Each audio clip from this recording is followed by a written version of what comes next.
So we can go ahead and get started. All right. Well, good morning. I guess, yes, it's still morning, everyone. So I see that people are logging on, but we're being super respectful of your time, and we have some dynamite. I was so excited about you guys, ladies, for our first Leadership in Action series.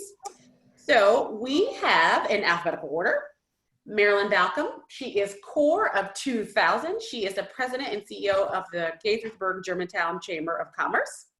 Wave Marilyn for all the folks out there. Thank you. And then we have Gigi Godwin, who is core 2004.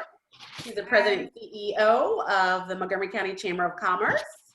Then we have Marjorie Graff, who is the president and CEO of the Rockville Chamber of Commerce. And next we have Janan Italiano. Did I do it right? Yep. Okay. Core 2003. She's the president and CEO of the Greater Bethesda Chamber of Commerce. And we have Carmen Ortiz Larson, who is core 2004, Gigi's classmate. Yes. And she is the chair of Hispanic Chamber of Commerce and the owner and CEO of Acquiesce. I can't talk this morning. And so we have this awesome panel today. We're super excited about having all of you here. Thank you so much for being with us this morning for our Leadership in Action series. We wanted to have a platform for many of our members and folks who are listening. We're actually recording this to talk about how we're working, how we're pivoting, what's going on. And we wanted to start off the series with some dynamos in the community who are working a lot with our small businesses, our large businesses, our nonprofits, our independent contractors, and really hear from you all as to what the pulse is and how we're working. So I'm going to dive right into the first question because I'm going to ask a few questions. Then Carmen's going to take some questions from the audience, and you guys are going to have the chance to answer. So the first question is for all of you. So with this current situation, you've had to figure out different ways to manage, to work with your members and operate with them. So what are some ways that you and some of the businesses that you are working with had to pivot to create strategy to work in this environment? So we'll kick it off alphabetically with you, Marilyn. Sure. So there's two components to that. One is that the first we need to deal with what our members are currently, the biggest important thing for them is that how do they survive financially? And so we've all been working very hard to get them the resources that they need from the federal, state, and county financial packets. So we're putting that information out. But then we also need to recognize that business is continuing to go on. So we've developed a series of networking events, and we try to be in touch. We're phoning all of our members to touch base with them. So just really making sure that they know we're here as a resource and still doing the connection that we've always done in the past. So we're trying to deal with the crisis, but also keep it normal. Thanks. And Gigi, what about you? Well, I'd say all of the above. I mean, Marilyn, thank you. That was a good description. I mean, that's what chambers do, is that we have to constantly help our members adapt to a changing marketplace. And this has been a huge adaptation period for some companies to cope with remote working, for example. They needed resources, guidance, and then we ourselves had to do the same thing. Our focus has been very much on advocacy and helping our members, and in the helping our members piece, it's been very much helping them get to the right resource, but also hearing from them how they need the next series of, for example, the federal supplemental that is being built now. What do we need to do that didn't make it? What was left on the cutting room floor, so to speak, with the first bill? And so we're already working with Senator Cardin and Senator Van Hollen's teams, but also the whole team, Maryland, with Congressman Trone and Jamie Raskin, to work on what do we need to do next and what got left out, and then our connecting our people to immediate solutions. I mean, people are trying to hit all these deadlines. So there's been a lot of problem solving and finding a solution. We do that all the time. We're doing that I'm doing it 24/7. I know my colleagues are too. I mean, I think that we always had a day where we were responsive to people 24/7 with our phones and all that. But I think it's even more so. We're talking to people about solving all kinds of problems. So yes, there's, you know, online networking we're doing, and yes, we're doing webinars, and yes, you know, we're doing advocacy. I would say we're actually doing more than we've ever done. Yeah, yeah. Yeah. Margie, what about you? Same as everybody said. I think the value of chambers is really up at the forefront now, because not everyone knew everything that we do. And it's having the access to the right information and getting it out on a timely fashion with the correct information, because there's a lot of incorrect information out there. So we've had to look at what can we control and what can't we control, and start from there. Do a SWOT analysis. Let's look at our strengths, our weaknesses, what opportunities, and what are our threats. Businesses had to pivot mostly by learning a new technology. It was like, you know, businesses had to adapt when computers came online, right? So, I mean, they have to adapt now by learning this new technology. Members have had to look at other opportunities to expand their business. You know, they have taken time to improve their skills. So this is not a bad thing. They've looked at social media marketing strategies where maybe they haven't looked at that before. They're taking the time to look at their business instead of being in their business. So they've been able to breathe. A lot of people have been doing online learning. They've been doing hobbies. And these meetings have actually making it's more accessible to more people. I mean, people have had Easter dinners and they've had their Passover meals, and people have come in that, you know, they haven't seen each other in a very long time. So these are all like positives that I see with people pivoting. And so in that vein, Janann, what else, any positives or other things that you're seeing? There's a lot of positives that I've been seeing. One of the things is first the chamber's having to adapt. All of our staff are working from home now. And, you know, they probably looked forward to it when the days every once in a while they could commute from home. But now I think everybody's dying to get back into the office. First, you know, you have your staff meetings. They used to be in person. Now you have to book it, but you have to make sure you can't keep after your employees all the time to know what they're doing.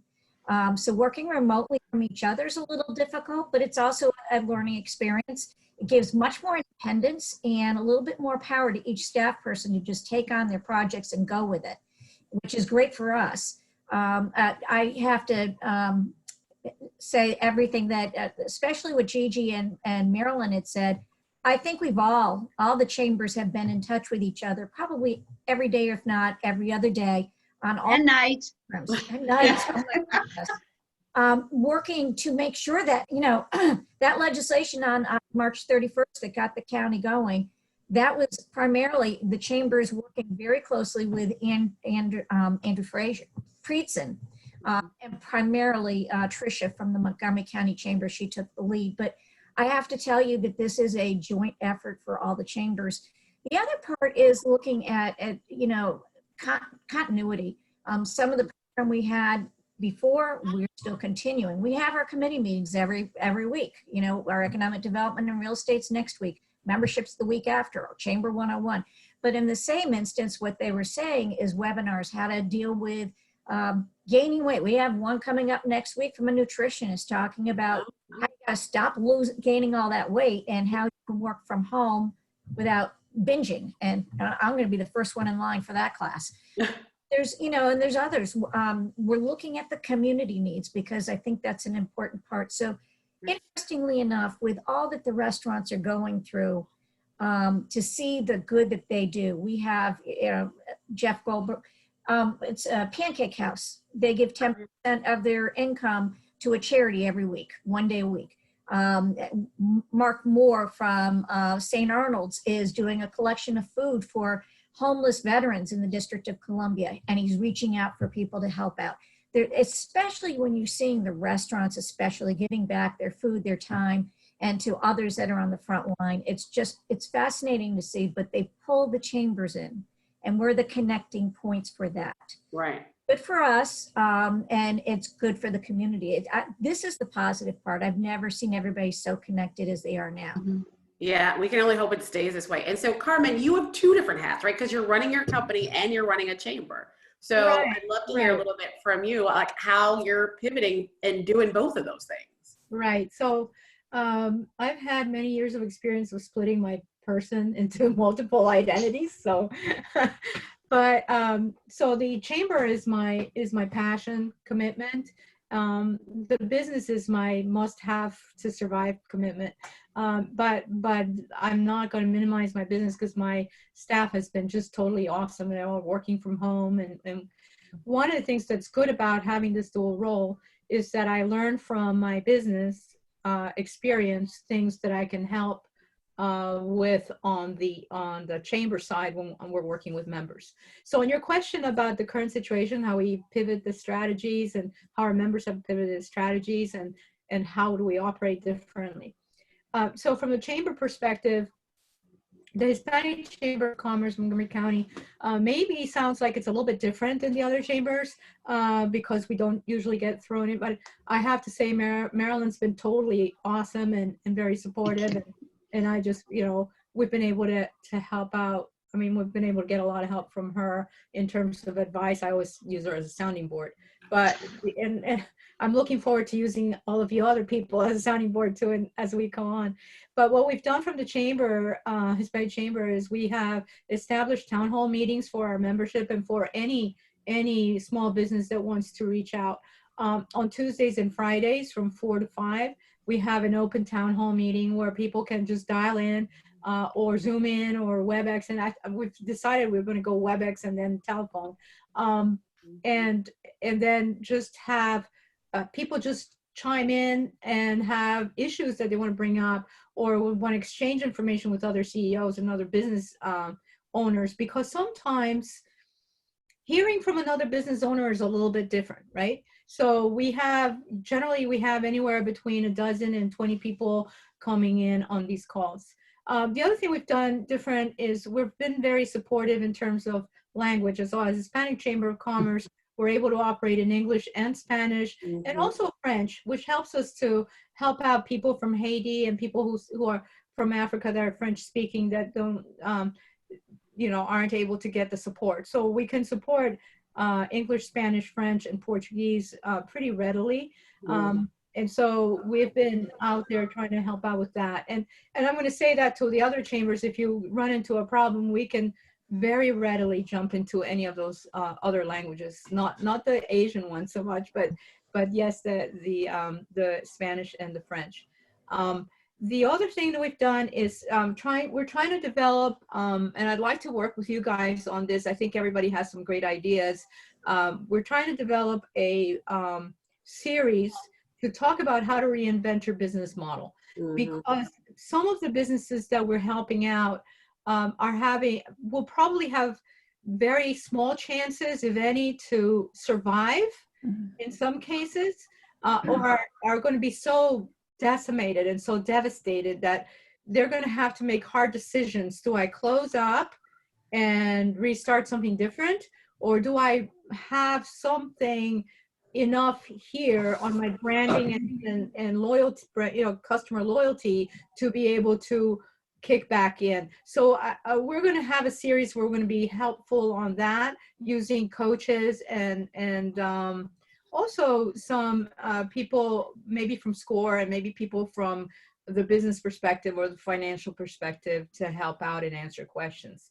That sounds awesome. So in that vein, right? So as people are thinking about having to pivot and figure out how to work differently, one of the things that we started talking about early in the early part, well, it was actually late, but early March was what our crisis plan was and what steps. So Leadership Montgomery actually has a 6-point crisis plan that I developed in early March, and was able to use some of the tools from my social service days that I didn't think I'd have to use at Leadership Montgomery, but luckily I had those.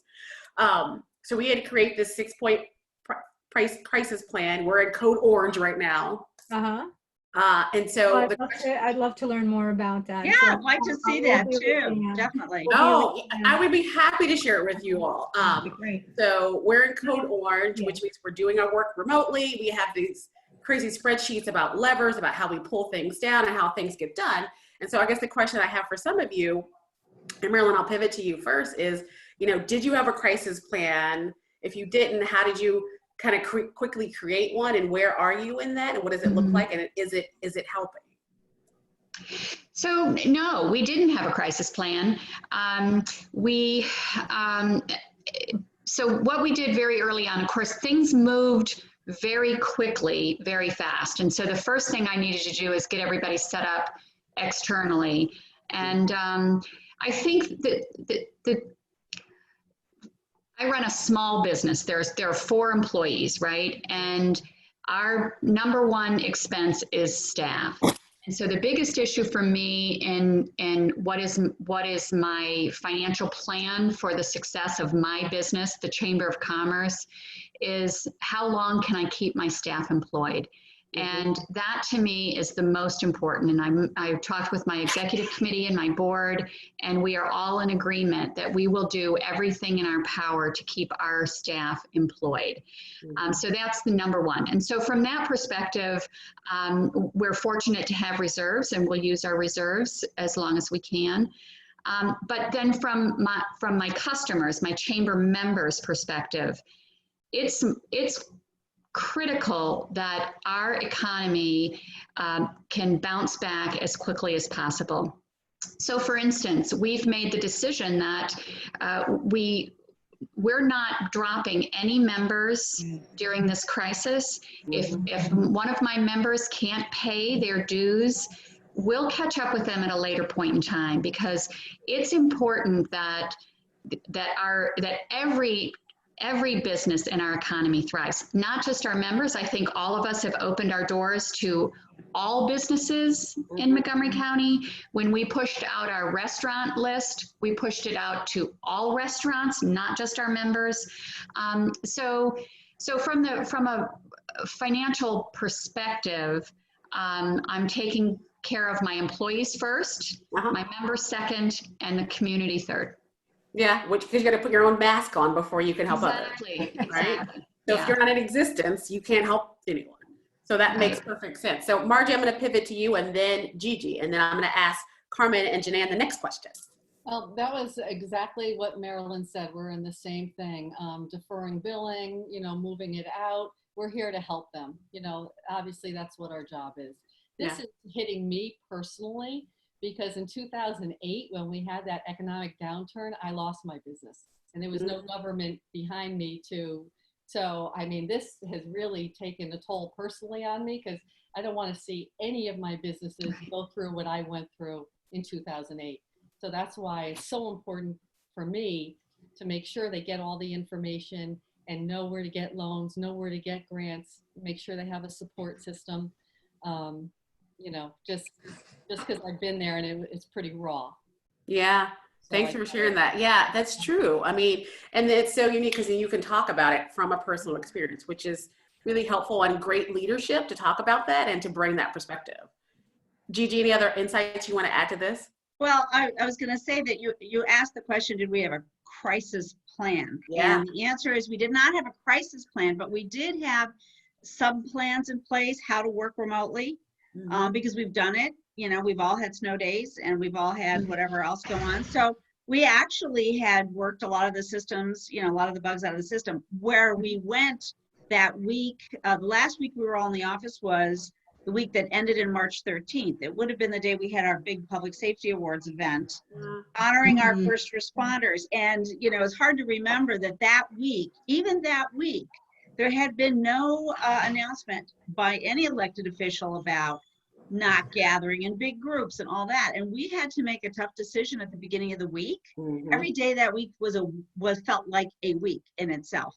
And the reason I say this is that we as an organization had the sub plans in place, how to do webinars remotely, how to do work remotely, what equipment do we need? Because we had already done test runs on that. We were just going to have to do it for a longer period of time. But at the same time, we had to pull the plug, and reschedule a bunch of things for the future, which I know is a whole other part of this conversation. Yeah. But in terms of our working, I would echo what Marilyn said. Our goal is to, and the executive committee's guidance to me so far on behalf of the board has been to keep as much going as you can, keep everybody that you can, keep going. I mean, that's the ideal situation. Right. We are getting the feedback that I think that Margie and Marilyn both made reference to, and Janann earlier, which is our companies have been generous in their continued support, especially our board members, and they also have been very willing, very quick to say how much they need us more than ever. Yeah. So, because what's happening is, you would be surprised who we're all getting phone calls from about all kinds of problem solving.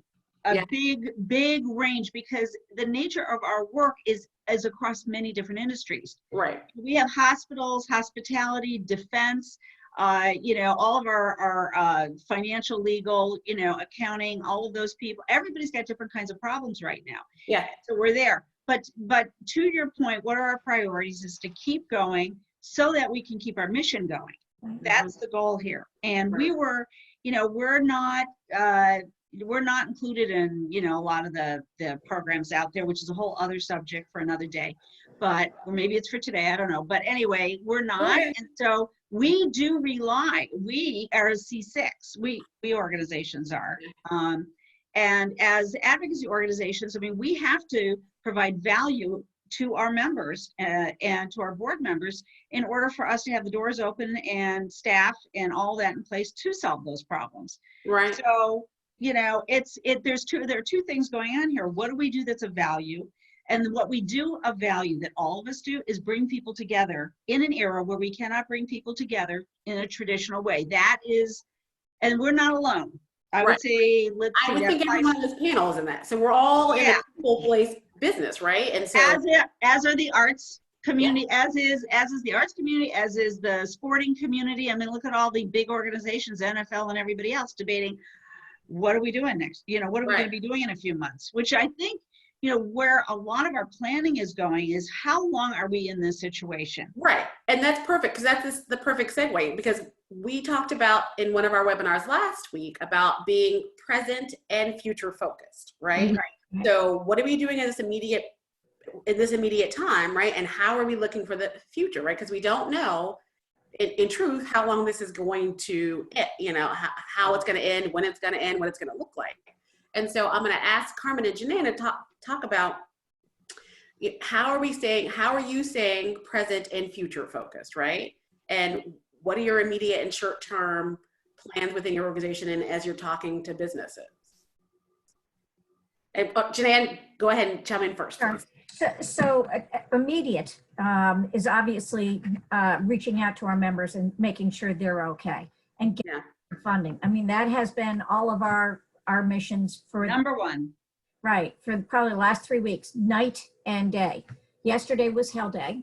Because the county's website went up live for their applications, but also the PPP was supposed to stop yesterday too. So we're scrambling with our members, helping them with applications, answering questions, all the rest of it, and still today. Still getting the emails and phone calls from members about whether or not I should even apply because I haven't had a loss last month. We're dealing with a lot of that. And especially dealing with advocacy.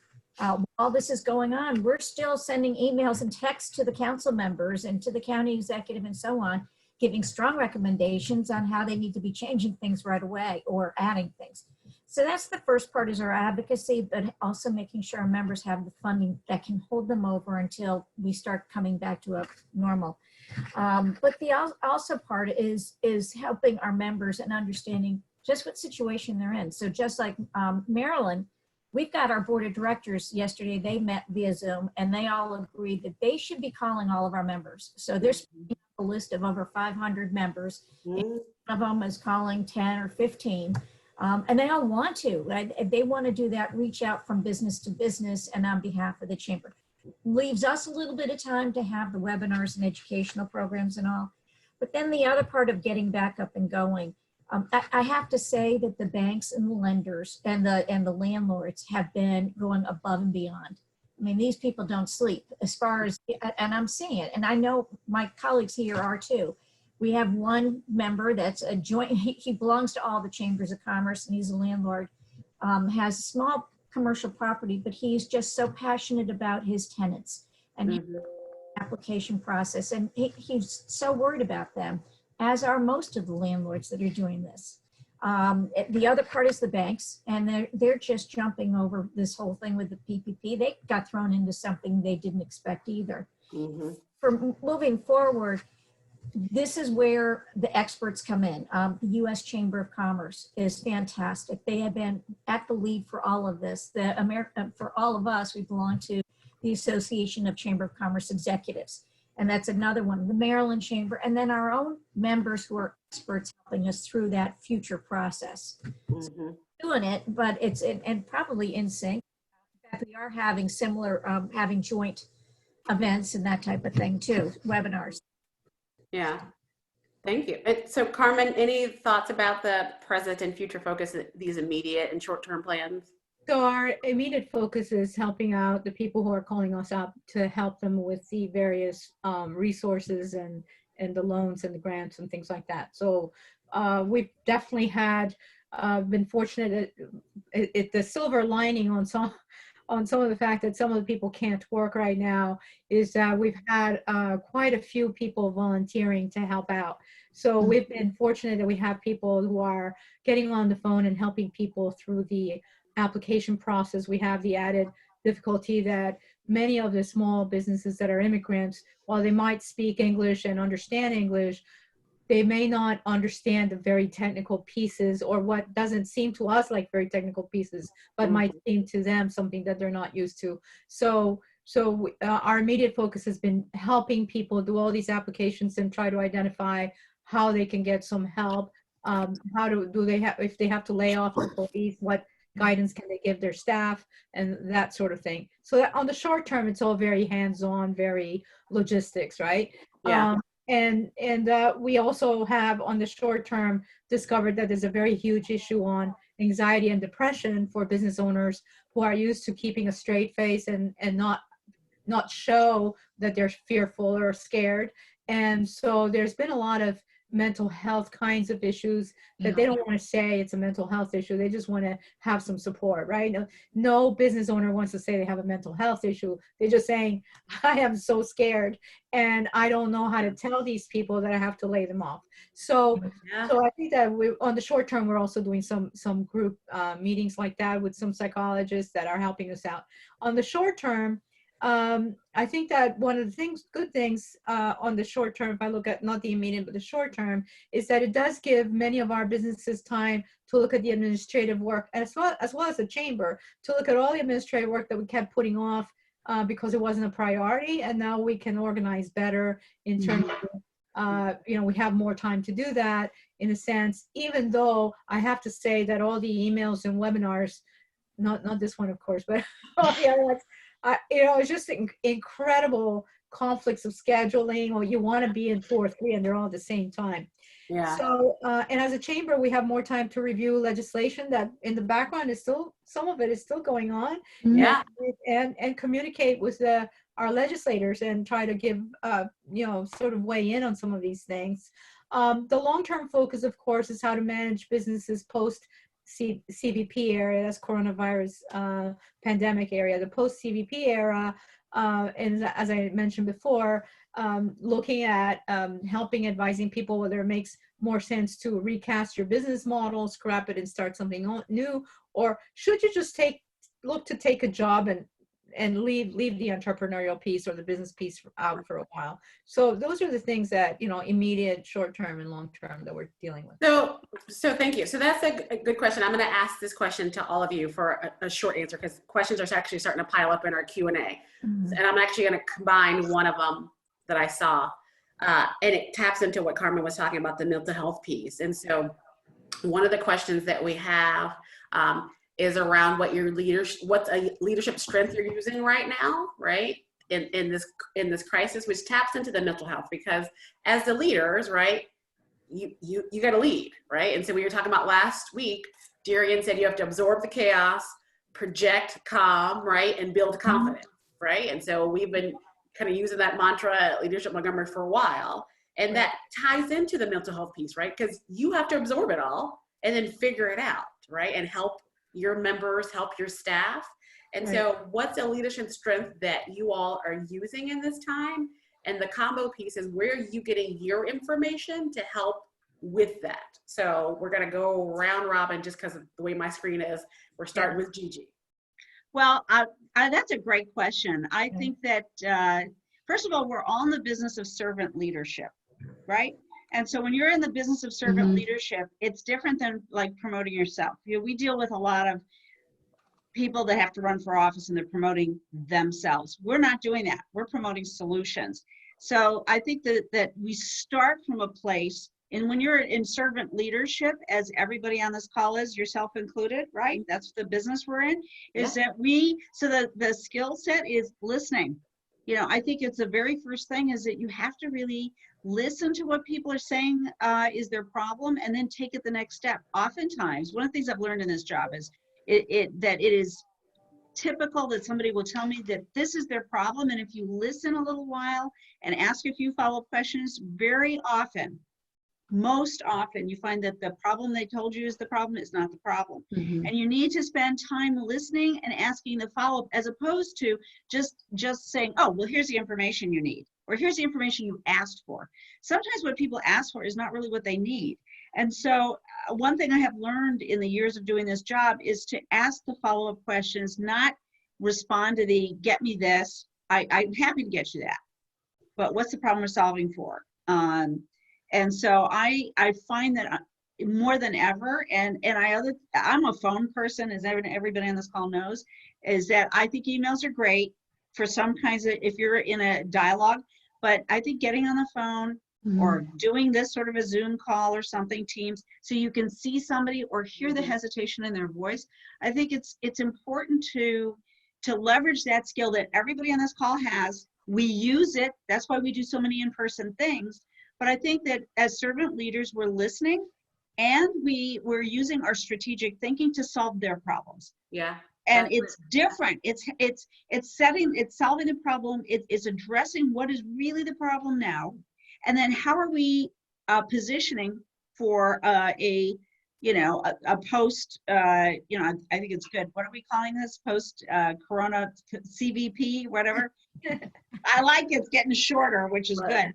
I hope the episode gets as short as the new acronym will be for it. But anyway, post CVP period. Is that what you said, Carmen? I like that. Yeah. So, and anyway. where's your one source of what's been the best source for you for news and information? Oh my gosh. Well, I want to thank my colleagues who, because of the things they say and the questions they ask and the pushback, which I love a good debate about any topic at all. And I've benefited from that for every year I've been in this job, because I haven't been in it as long as Marilyn or Janan or I think Jane about the same time I came into this position. But I listen to it, and Margie, you've got years and years of experience, and Carmen, I've known you for a long time. I always trust your views too. And even our calls, C. Marie, offline, our quickie whatevers, emails and all that. I look to my colleagues, I hear a lot from them, and then we have subject matter experts. I mean, we're chambers of commerce, so we have experts. Right. That's what we do. So as Margie said earlier, and it's an expression we use, right people at the right time, right information. We're fortunate because we have a direct, and we already have the relationship. So we can use that shorthand to say, what's the story on this? What's the story on that? And we have particularly good relationships at the federal level, and we have a federal lobbyist. Okay. Which has helped us particularly during this period. So, the answer is I'm using a lot of sources. Okay. So I want to thank my colleagues. So your colleagues have multiple sources. Yeah, I think it's good because they're good debates. Right. Okay, so Margie, what's the leadership skill that you're leaning on the most right now? I have a top 10. It's not mine. It's not mine. Wow. I stole it from someone, and I don't even remember who. Here goes. Okay. Focus on others, not yourself. Forget about your commodity. Focus on your relationships. Forget about the sale. Focus on creating value. Forget about your losses. Focus on your opportunities. Forget about your difficulties. Focus on your progress. Forget about the future, focus on today. Forget about who you were, focus on who you can be. Forget about events, focus on your responses. Forget about what's missing, focus on what's available. And forget about your complaints, focus on gratitude. Very good. That's awesome. Can you post that? That was really Yeah, good. yeah, I like that. I'll type it and I'll send it out. Okay, good. Awesome. Janan, do you want to come behind that? It's a little tough. The only thing I want to take back is we're all, the chambers of commerce are all in a very unique position that we have a lot of connections. Where our members can't pick up the phone and call somebody and be able to get through, we can. And it's an important, powerful position that we're in, and this is the time to be utilizing it, and we have been. And so if there's an issue with our county council coming up with legislation that would be difficult for our members to be able to fathom right now, we can pick up the phone or text them or whatever. But if our members are having an issue of just having a delivery made or whatever, we are able to utilize our connections and connect people. I just had an email from a member who can't get through to their bank, and they put an application for the PPP in last week, and they don't know anybody. Even their banking relationship manager is not getting back. I was able to call one of my board members and say, respond back. It's those kind of connections we're able to make, and that's part of leadership. That's the important part, what we're providing members. That's great. Yeah. Carmen or Marilyn? Go ahead, Marilyn.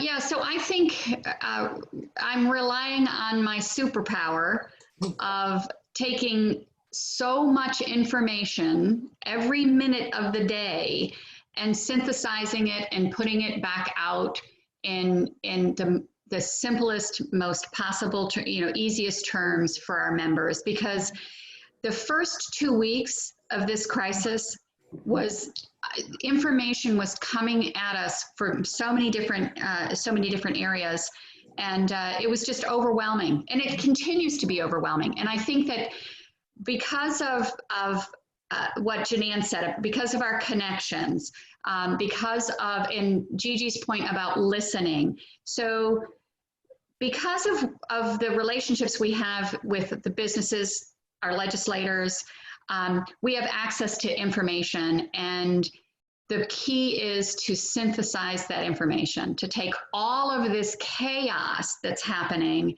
and put it down in 6 bullets and say, okay, this is what you have to do, and this is when you have to do it, and here's the link.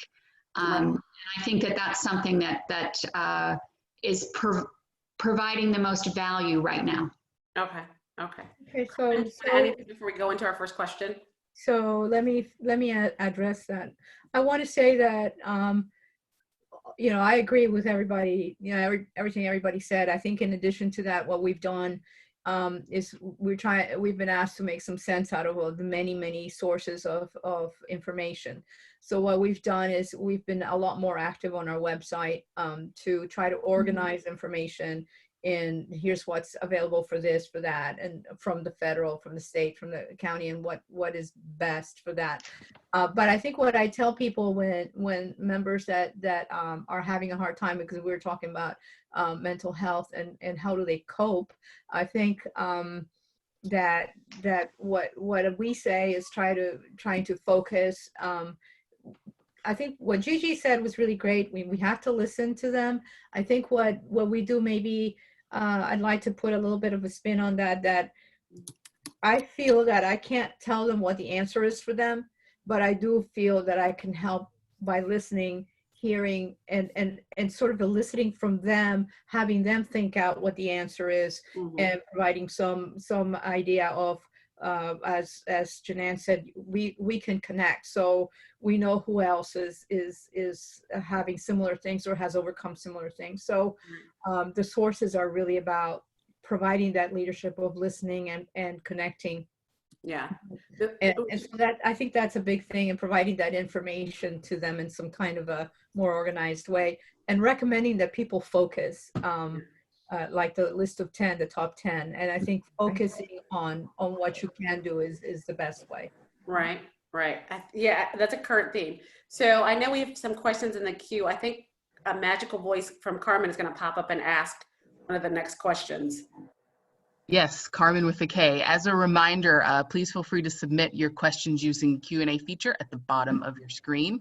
So our first question, do you agree that businesses that invest in strategic, operational, and financial resilience will be better positioned to respond and recover in the future? All right, so I'm going to pivot that to Margie first. Can you repeat that a second? I just got a news feed real quick, and I just want to say this.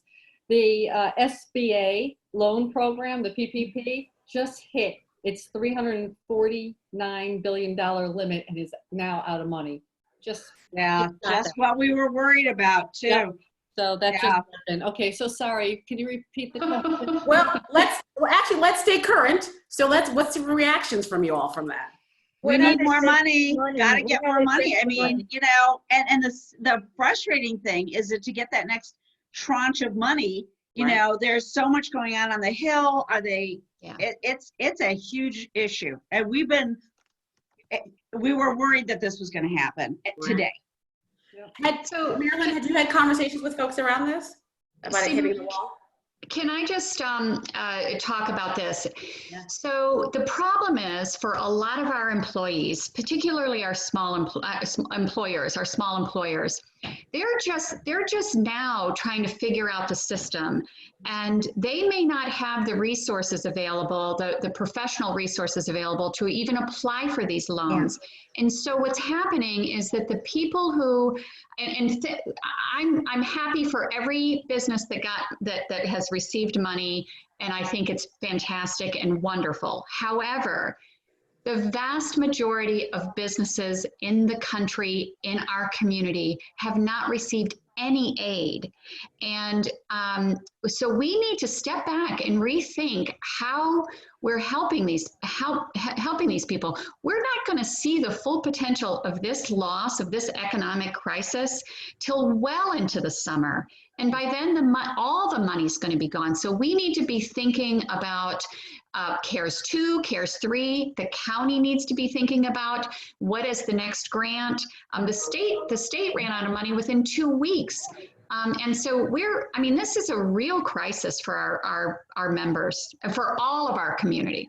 Yes, because the business community is suffering not through any fault of their own. Right. They were forced to shut their businesses. I know I'm repeating the obvious here, but I mean, it's so frustrating. I mean, it's just an awful situation. And I do want to echo something that Marilyn said that is that I think is so important, which is that one of the toughest things is filtering through a lot of information and getting the right information up and on our websites and on all that. But it is a task, and I'm glad you said it, that we have to look at a huge volume of information and determine what's right, what's valid, what's useful, what's most digestible, and getting it to people. So all of us are doing more of that than ever before. And we always did a lot of it. We were always a trusted source, every one of us. And now it's even more so, constantly updating it and having to reduce it down to what do you have to know and what's the do. What do you do as a result of this? And I got to say, I couldn't do any of this if I didn't have an amazing Vice President of Government Relations, Tricia Swanson, who's been, doing our county and state stuff. We have an amazing federal lobbyist, Ann Sullivan, Madison Services, and she's walking the halls, which matters too. We've got to have all those relationships and the connections that Jeanne talked about. It's the thing we can do fast and efficiently. Our people, our members and our board members can't do everything, and that's what we're here to do for them. So I'm really glad see this panel. I'd like to see this panel in about 3 months. Yeah. And what we're going to be talking about at that point in time. I think it's going to be a different discussion. I don't want it. Hopefully it's a positive discussion. Something got fixed, or somehow a positive has come out, or we're all back to work. Right. So I have a question. I have a quick question on the fact that the SBA ran out or hit that limit. A lot of people have applied, and some people even on the from the banks have received, okay, this is what we're going to send you, but I don't know anybody who has received money. So I do. Do you? Okay. I'm hearing of people that have. Margie, you said you've heard of some that have. Yeah, it just At least from the started. SBA, there's no response about here's the status, or There you is you no applied 3 status. weeks ago, and I There's don't. no status. There's no one to call. They're not going to answer. They're So how does the money show up? Do they receive a check, or what? Did they get funded and they didn't know about it, but they looked at their bank account and suddenly they were funded? What does that look like? Because many people have applied and they don't know what happened, right? Mm-hmm. Yeah, that's been one of the biggest frustrations for businesses. They're like, well, who do I call? How And can I find out the status? Yeah, If the they people didn't who do their- received it, do you know how they received it? Did they get a notification, or did they It went just right cut into the their line? bank. I think. So can I answer something here? Yeah, so let's, The bank. everyone can hear each other. Janae, go ahead and give your answer, and then I'm gonna try to get it back. Carmen, the chambers all across the country are invited to webinars or call-ins or Zooms, whatever, every single, I think, Thursday, Wednesday, whatever. There is one this afternoon. I can send you a link. I think that's a huge question now that this has happened. Hopefully the people from SBA can give us a better direction so that we can then inform our members. I Okay. really don't know the answer yet, but they should probably be able to answer it now that this has happened. Right. Yeah, and we've been working with our actual personal banker to get the most information. I'm talking to them on the phone every 2 minutes. So we're staying present focused to answer that question. So we'll try to go back to the question. If the magical voice can repeat it. Sure. Do you agree that businesses that invest in strategic, operational, and financial resilience will be better positioned to respond and recover to any future threats? Sure. Yeah. Sure. Yeah. Yeah. Marilyn, I want to Can say something about Yeah, that. can I say that? Yeah, yes, of course. I think that particularly businesses that have reserves will be able to ride this out as long as they possibly can. And also from a strategy perspective, we from the very early on, we looked at, okay, what does it look like if we open in May? What does it look like June? What does it look like July? And we have scenarios for each one of those in terms of opening and what it does to our revenue. So that's going to happen. It's very similar, and businesses are all across the board on this, very similar to your own personal finances. People that have savings accounts, liquid cash, are going to do better than people who don't. So I think that that having a strong fiscally sound strategy that's going to be the make or break difference for our members, for our businesses. okay, Gigi, you want to chime in quickly? Yeah, I agree with that. And I would also say that positioning in the marketplace means figuring out whose problems you're solving. We are a huge federal contracting community. A lot of those people are working there, and we are the home of the equivalent of the health Pentagon with Health and Human Services here, FDA, NIH. We are the #1 county in the United States for small businesses that are health IT firms that work for them. They're working. And so, a lot of them are pivoting and making themselves indispensable because they're advancing technologies that the federal government is buying. And we're talking about to the tune of $150 billion in new spending. And so it's happening to solve problems of that sort. So not only are we looking for a cure in this community, I mean, we mapped the human genome here. We've got companies here that are trying to get the solutions for this coronavirus, right? So the tests, the vaccine, the whole thing. So we're positioned for that, but with that comes information and all the IT companies that are helping to analyze and all that. So we have companies, so strategic planning isn't only in addition to, do I have cash? Can I stay open? It's also, are you solving the today's and tomorrow's problems and producing a product that's going to be relevant for the next phase? Because there is going to be this post-CVP period. So, and if they're successful, we will get to post faster. So we have that happening here, which makes us, I think, unique. And clearly, we're the home of NIH. That does make us unique right there. Hopkins is right here. So we're in a different situation than I think any other county or any other state in the country's in. We are, yeah. I mean, if you think about the fact that Novavax is already doing some tests, right? Exactly. So, However, to Marilyn's point, there are, and we see it on Twitter and Facebook, there are a bunch of businesses right now here who have already shut their doors or about to shut their doors. Mm-hmm. So with the magical voice, give us our next question, because we have about 10 minutes left and a bunch of questions in the queue. Got it.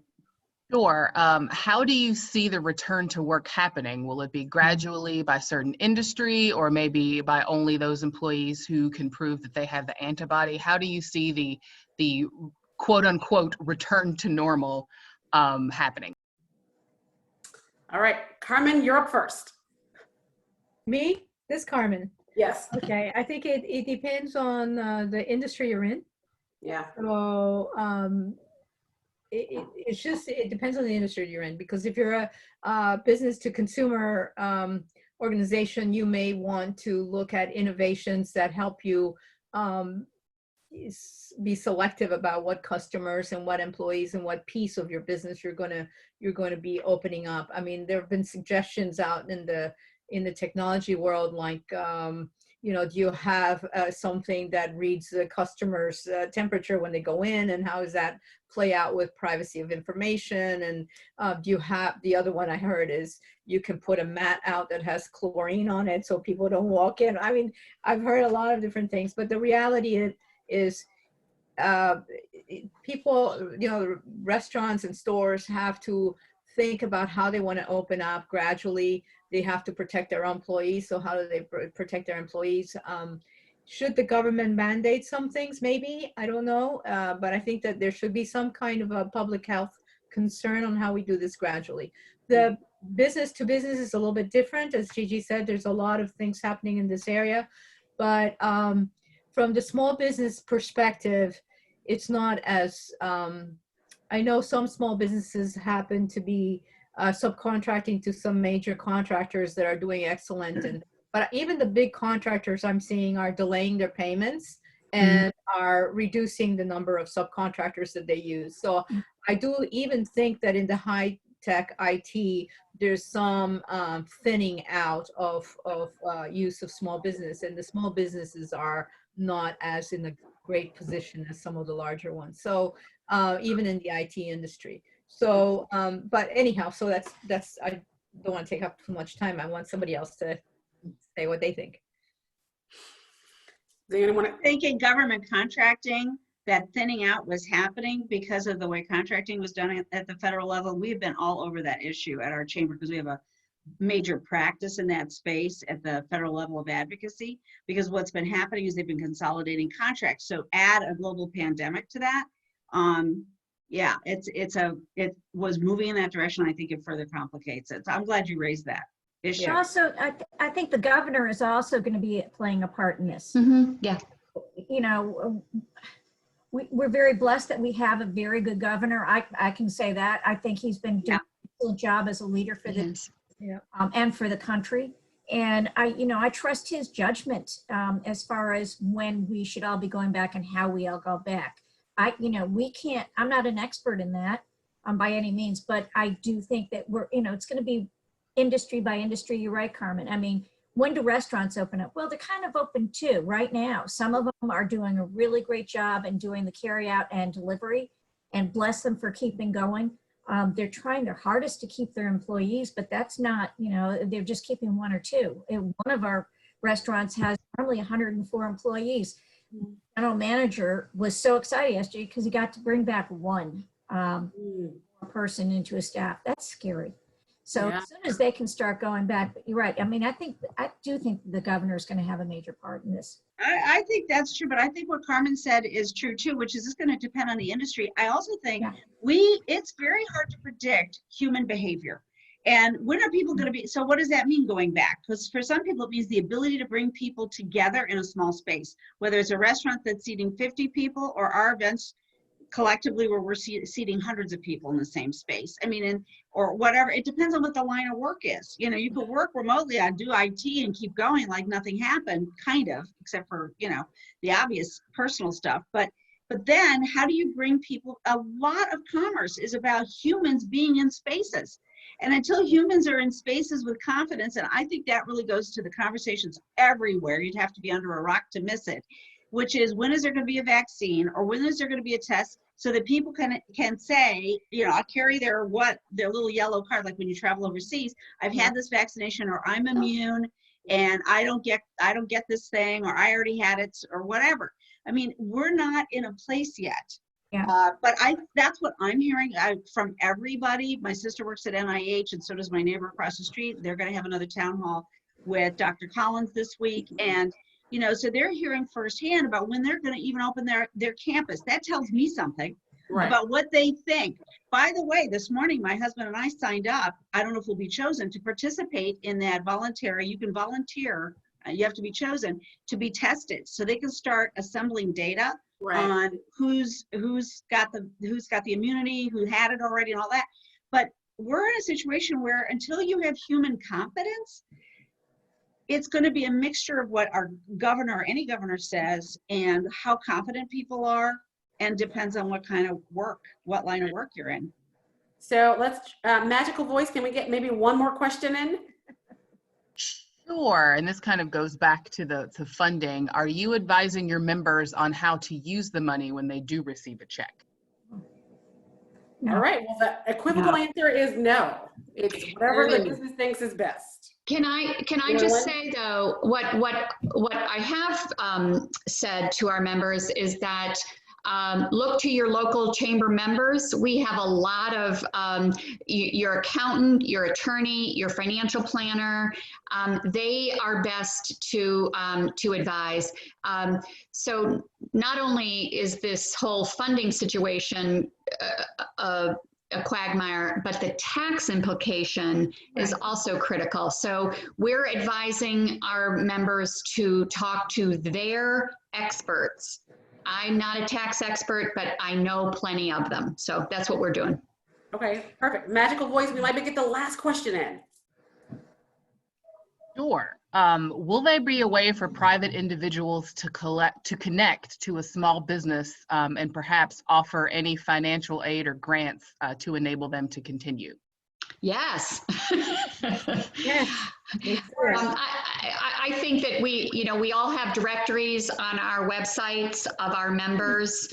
And if you have access to funding that could help a small business, contact any one of us and look at our directories, and we would be more than happy to help you help them. All right, Margie, you want to jump in and add anything to that? No, okay. Janann, look like you're shaking. No, I agree. She said it right. 1000% agree. And it doesn't matter if you're a member or not, but that for all of us, we're just here to help all businesses at this time. It doesn't matter. And I want to say that we've had a couple of people come over and donate computers, because we have a number of people who are from small businesses that are not technology savvy or were not prepared to have access at home to the internet. And so we've had people donate computers that they could use to access the internet. That's great. Great. I think we actually got through all of our questions. So I'm going to give you a chance to take a 10-second last piece of advice to give to the group, and then I'm going to close this out. So Janann, we're starting with you. Well, my recommendation is to stay engaged. Whether you're a member of a Chamber of Commerce or not, reach out to all of us, stay engaged with other businesses, keep informed. So we all have a number of educational webinars, whether it's for families, or whether it's for businesses or for employees. You need to stay engaged, see what is going on. You can continue to grow your business when we get out of this. Thanks. All right, Carmen, you're next. Okay, so I would say focus on the future and what can happen. I think there's a wealth of information out there, educational information. You can learn new skills, and don't focus on how many people died today so much. So that's what I would say. But like Janann said, we have all our chambers of commerce and all our associations, as well as other organizations, have a lot of information out there. It's an opportunity for you to pick up a new skill, and there's free courses out there. I think edX and some other ones. Thanks, Marilyn. What I would say is that this is a good lesson in shopping local. If you want these restaurants and retail and businesses to be around after we're back to normal, then we need to always shop local, not just during a pandemic, but always. Perfect. Thank you. Margie? Let me add to that and call the restaurant directly. Don't use the third party. My first thing is everybody stay healthy, because that's number one. If we're not healthy, you know, that's number one. We're all in this together. It's a level playing field, and we are all here to help you. Thanks. And you know, ask for help. Don't be shy. This is when you need to ask for help, because if we don't know, we know who does know, and we can get you the answers you need. Great. That does include Leadership Montgomery too. Yes, absolutely. I Gigi? agree with that. Yeah, I would agree with what all my good colleagues have said. This is the time to engage with your chamber. If you're not a member of a chamber, just pick up the phone. And, you know, we're here to amplify your concerns and take them forward. Your voicing your opinion, your concerns, your problem can turn into a legislative solution or regulatory change. When we hear from you, any of us hear from you, we get on the phone and we make change happen because we have the ability to do that. So I would encourage you to do that. And of course, stay safe, because if you're not healthy and you're not well, then you're not going to be able to achieve your objectives. You know, our goal, our collective goal, is to ensure your success and to protect all of you and get you the best information, because there will be a time after this. Right. And so we need to get through this first, and then together we'll be on the other side of this, and we're going to be in a new environment. We need to be ready for that. Right. And so with that, that's a perfect way to end. I want to thank all of you for all the work that you're doing for the community and for taking time to do this panel. Leadership Montgomery is trying to stay present and future focused. So this is the first of our series for our Leadership in Action. We have a panel next week on nonprofit collaborations. Then we're doing one on the government sector. Then we're rounding out around nonprofit collaborations. And then we're going to put them all together on a final piece and a nice big bow. So we're trying to stay present and future focused and support all of you on the screen, behind the screen who's watching this. We are hoping for a fall where we'll have our leadership programs kick off again. So we're still taking those applications. And one of the things that we didn't talk about that we'll probably talk about in our next series is the equity around this work. So we're continuing with our race equity work. We're having our second cohort, be it virtual or not, starting in June. So those are happening. And just thank you all, everyone who participated. And with that, it's 12:02. You got to get to your next meeting. Everyone, let's wave goodbye. And thank you. Thank you. Well, thank you so much. All right. Bye, everyone. Bye. Bye.